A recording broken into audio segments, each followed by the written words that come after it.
What's the most beautiful place in the world you've ever been to? Today, I'll tell you about one of the ones I've been to.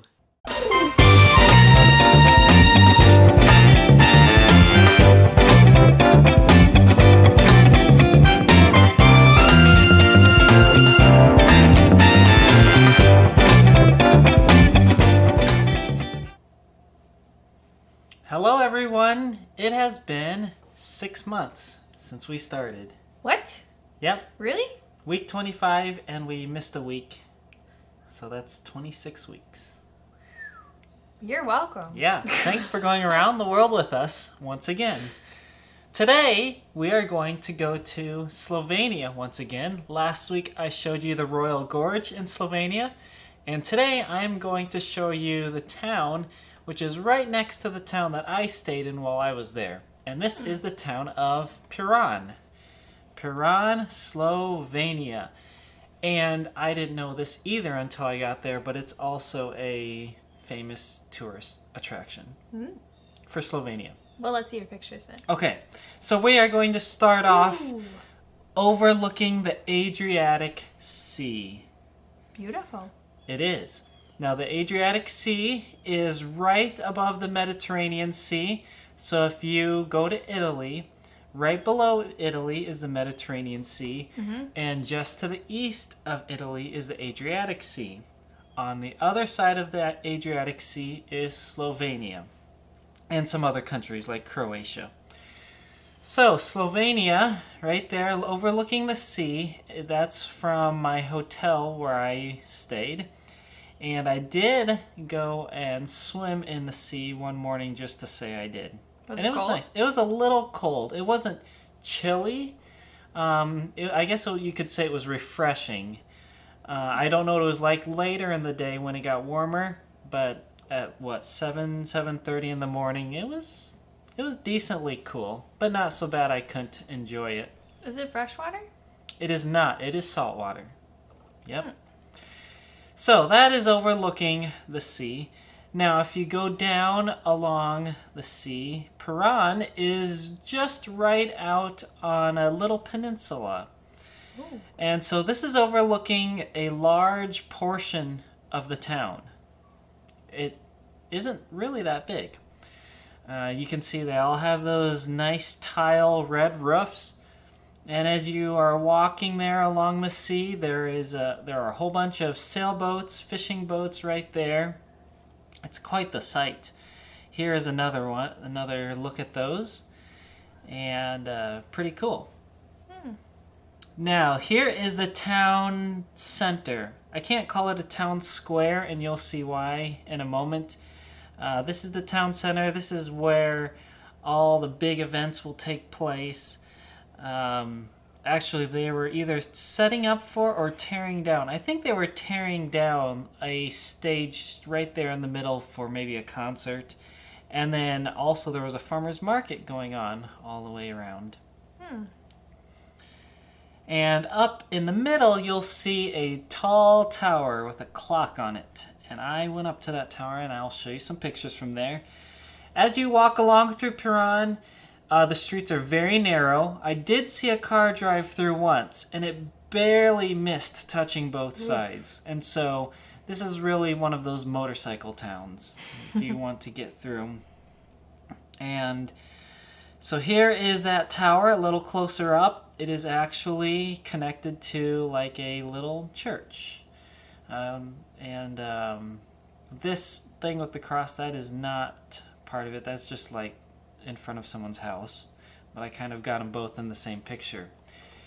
It costs about $2 to climb to the top of the tower, so I was like, okay, that's worth it. That's the highest point in the city. So I paid it, and once you got up there, there are these huge bells up there. It's a bell tower, and on every 15 minutes, they ring. And if you look closely, this bell doesn't swing back and forth. There's a big hammer there that's electric powered. And the first time I was up there when it rang, it was so loud that this lady jumped. She wasn't expecting it to be that loud. I jumped a little too. And then I stayed up there for another 15 minutes just so I could get a video of the sound when it rang out again. And I don't have that video for you here. But that's a good size. That's like a 3-foot bell right there. Whew. Looking out from the tower, looking up toward the more inland, you can see there was this big castle up on the hill. And we went up there one night and we could not get in. You can get in during the day, but we didn't ever go up there and pay the fee to get in. But it looks really cool from a distance. Mm-hmm. Now, here is the town center. That's why you can't really call it a square. What shape is it? It's kind of like a triangle, but in the middle it's an oval. So, okay. I guess you could call it whatever shape you want it to be. But that is the town center. Right down near the water, you can see all those boats that I showed you. And here is zoomed out from the same spot on the tower. So now you can see the little church down below there. And you can see some more buildings. And if you look off way in the distance up on the hill, you can see that castle that I just showed you. Oh, that was it. So that's Piran. They also have a museum with a history of the town. But it is a... Oh, I remember why it was a big touristy place. There's some snorkeling that's great off in the water. And a lot of people will come to do that. I actually did that for one day. We went snorkeling. Could not go scuba diving because it was stormy while we were there, and so we weren't able to go out with the trainer. But that is Piran, Slovenia. That's kind of cool. Yeah, you'll have to go someday. Yeah. All right. I am ready to hear the rest of the John Paton story. Last part. While I eat my snacks, of course. Okay, go have some snacks and I'll just tell a story. Okay. Well, guys, have you felt like in this story so many things just keep going wrong for John, but God always saves the day? It's kind of cool to see that trail throughout John's story. But the hard part is, if you think about having your life be like that for John, I think it'd be a really tough life to feel like this is what you wanted to do, was to tell people about God, but then so many things just kept happening that slowed him down, or he really didn't get to share as much as he wanted. Today's story is kind of cool because it comes full circle of how God used John in a different way and how he worked it all together for his good, because God's always in control no matter what's going on. Well, I think we left John in a tough spot last time, right? We left him in a tree. He was hiding out in the tree away from the different groups that were fighting because they were fighting, and it just was not safe for him to be down near the ground, so he was up high because one of his chief friends' sons brought him out there. So he was up there and waiting, and he could hear the fighting, and he could hear all the different sounds going on, and he was really nervous, but he still kept praying and asking for God to protect him and to protect his friends, the people that did trust Christ, the very few of them, and the people that stayed close to John. Well, after a little bit, he heard the chief's son whisper, Mr. Paton, come down." And so very quietly, they kind of sneaked through the jungle until they got out. And John realized he could not stay on that island anymore. It just was not safe. It wasn't safe for his friends. It wasn't safe for the other people who had trusted Christ. And so he got on a ship and he went back to mainland Australia because he'd been in an outer island.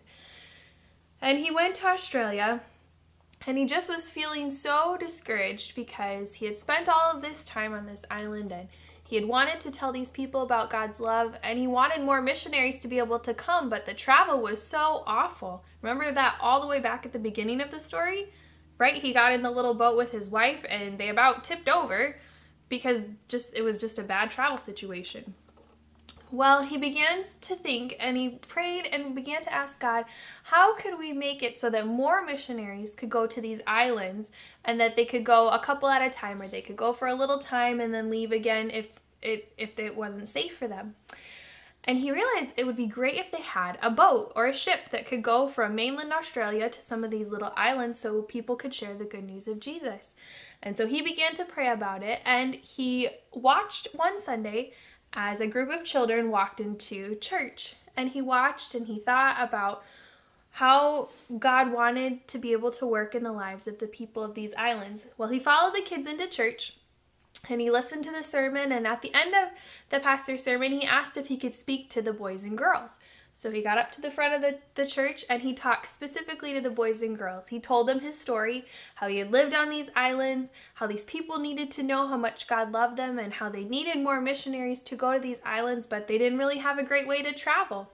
And he asked those boys and girls, he said, do you think you boys and girls can help me raise money to buy a ship for missionaries to be able to go to these islands? And these kids were so excited, and their parents too.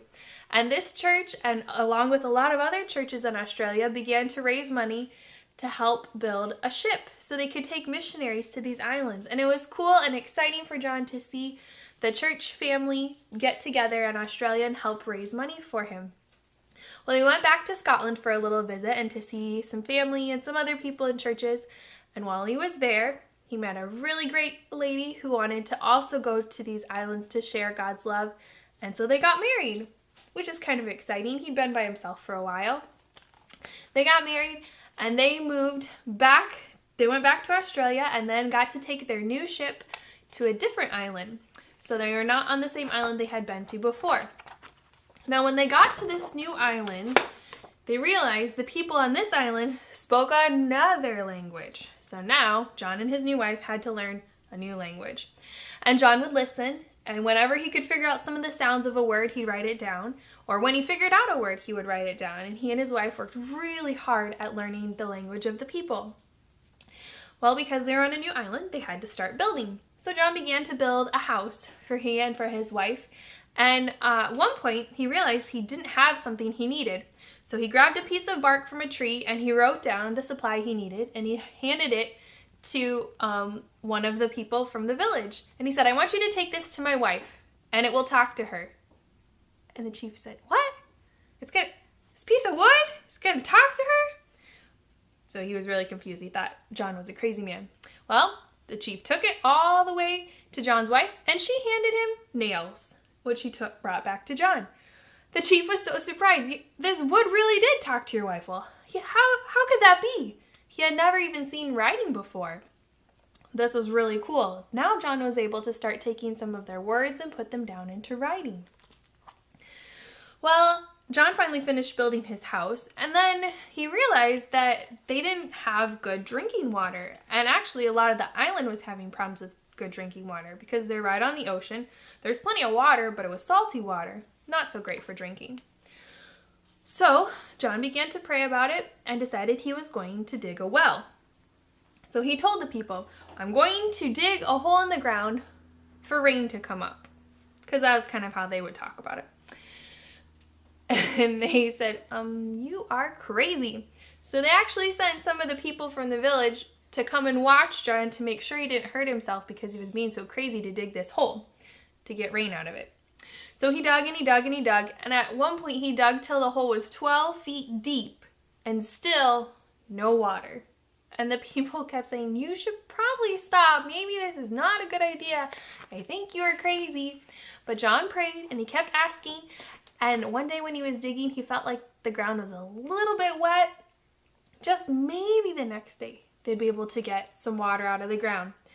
So he kept digging and the people kept telling him, you probably should stop digging in this hole. And he hit something and moved the dirt aside, and all of a sudden water started coming up.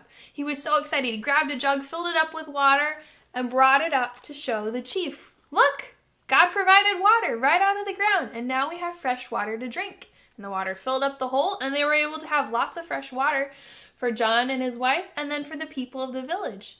It was a really great chance for him to start talking to people and to tell people that Jesus is like our living water. We're always going to be thirsty, but Jesus is like our forever water. He'll give us a forever home in heaven, and we'll get to know him, and it'll be so much better than just water you can get even out of the ground. And after this, the people got together. The chief gathered all the people together and began to talk to them. He said, you know, we've learned many new things with having this man John here. We've learned that wood can talk. We've learned that his God can make water out of the ground. And I think that I want to listen to the things he has to say about his God, because this must be the one true God who can do all of these things, this God that John believes in. So I believe in John's God, and I want you to listen. And the whole village just sat there and listened.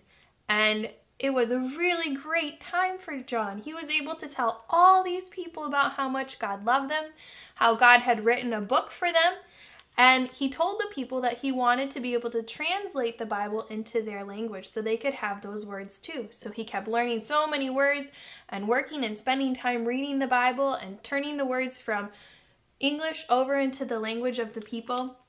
And so many people decided to trust Christ as their Savior. And guess what? They brought the idols from their houses made out of rock and wood and stone. They brought all their idols together and they made a big pile of them. And they told John, we're going to burn our idols and then bury them because we don't need them anymore. We now know who the one true God is up in heaven, and we worship him only, not any of these idols. John didn't even tell them to do this. They just did it because they realized that was the next step they needed to make. The best part of all was when John was able to give the chief part of the Bible in his own language. So this is a chief who had never even seen words written before. He thought that wood could talk. And John was able to give him words right from God in his own language. Now the chief couldn't read at first, so John had to read the words. So John read the words, and the chief was so excited. The words talk to me too, he said. But he needed to learn how to read.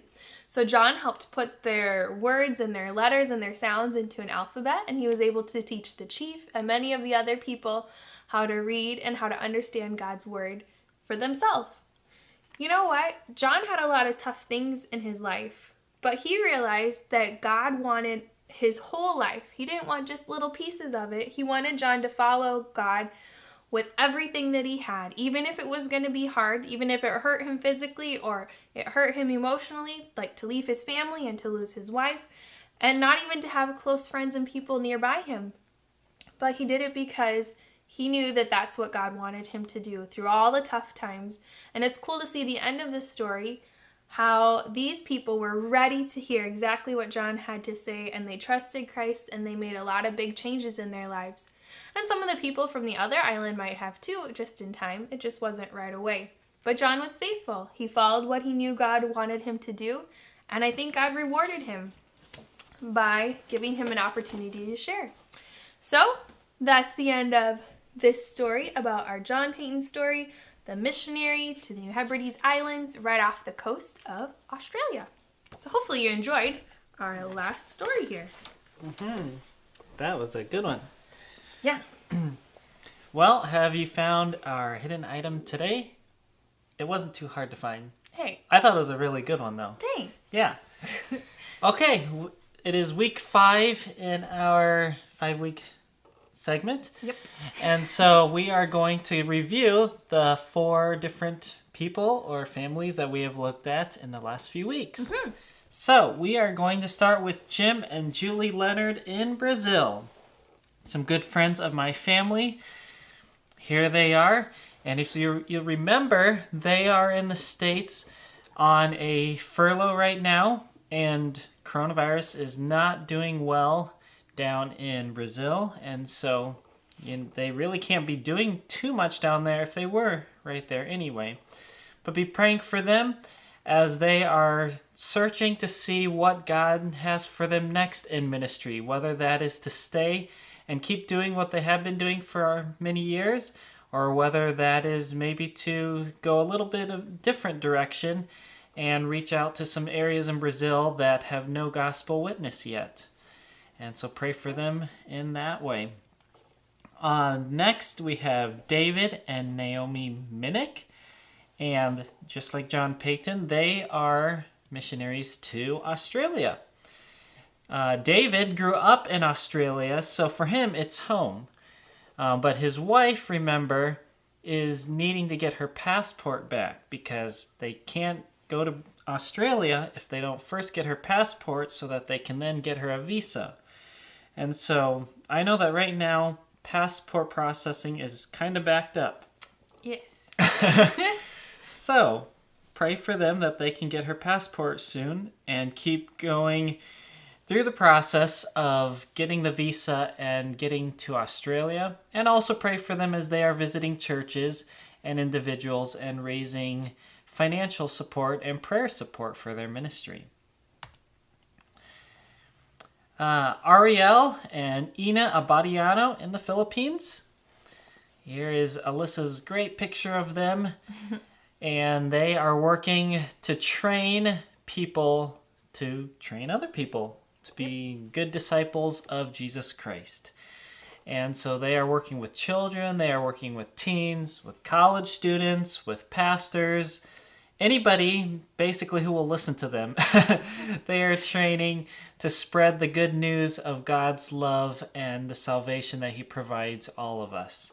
And they have a great reach throughout all the Philippines and other places through their ministry down there. And finally, last week we looked at Francisco and Susana Teodoro, also in the Philippines. And we showed you that they are in the midst of a building project right now. They have a Saturday ministry where they teach children, and they had 27 children get saved about a month ago on one of their Saturdays. Mm-hmm. And so now they are in the midst of building a Bible center where they can provide meals for these kids and continue teaching them and sharing the gospel. Yeah. So pray for them and their project, that everything will come together, that they'll have all the money they need to complete it, that they'll be safe, and that it would be a great resource for them for years to come. Yeah. Thanks so much for watching. Mm-hmm. Thanks for making it 6 months with us. That's kind of crazy. Mm-hmm. It's been fun to share stories with you, and you'll have to stay tuned for the next one. Yep, we still have more to come. Don't worry, we're not done yet. We'll see you later. Yep. Bye. Bye.